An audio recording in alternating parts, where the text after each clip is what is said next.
Ai, senyor Déu meu, què en farem del batxillerat? Què passa?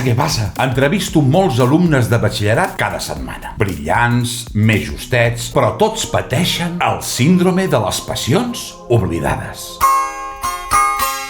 M'ho he inventat jo. És que abans de fer batxillerat jo dibuixava molt, jugava a tenis, llegia novel·les, tocava la guitarra, jugava a videojocs, però amb el batxillerat ho he hagut de deixar. Però hi tornaràs? Segurament ja no. A veure. M'esteu dient que l'escola fa que oblidin les passions que tenen? Espera, no deu ser això.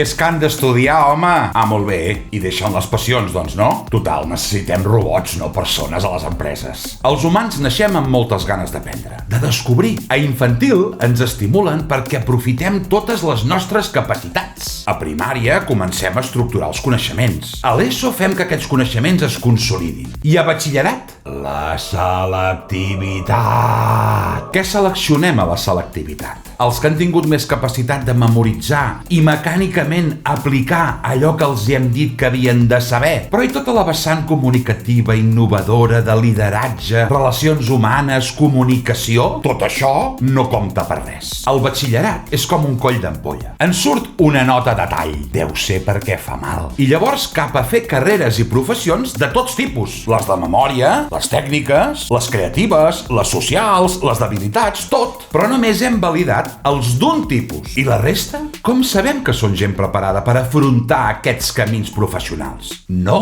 ho sabem. La gent que es vol dedicar al màrqueting, al disseny d'interiors, producció audiovisual, direcció d'art, producció musical, cuina, moda, gestió comunitària, pintura, creativitat publicitària. Aquesta gent també ha de passar per l'aro. Ens és igual el que vulguin ser ni les seves capacitats creatives. Nosaltres els valorarem per matemàtiques, física, història i llengües. Que ens és igual que siguis com siguis. L'educació, a partir d'ESO, sobretot a batxillerat i FP, ha de tenir intenció d'impactar, no només de provar. Ens hi juguem molt. Què aprèn realment la gent? Els que no són bons memoritzant. Passem per l'educació com a fracassos escolars o gent de baix nivell. I la vida després, per sort, et diu que no eres tan justet. Podem, si us plau, fer una escola inclusiva on aquells que no som tan memorístics puguem tenir cabuda? Ja fa massa temps que dura la broma. Però fins que no canviem la selectivitat, això no serà possible. Però com?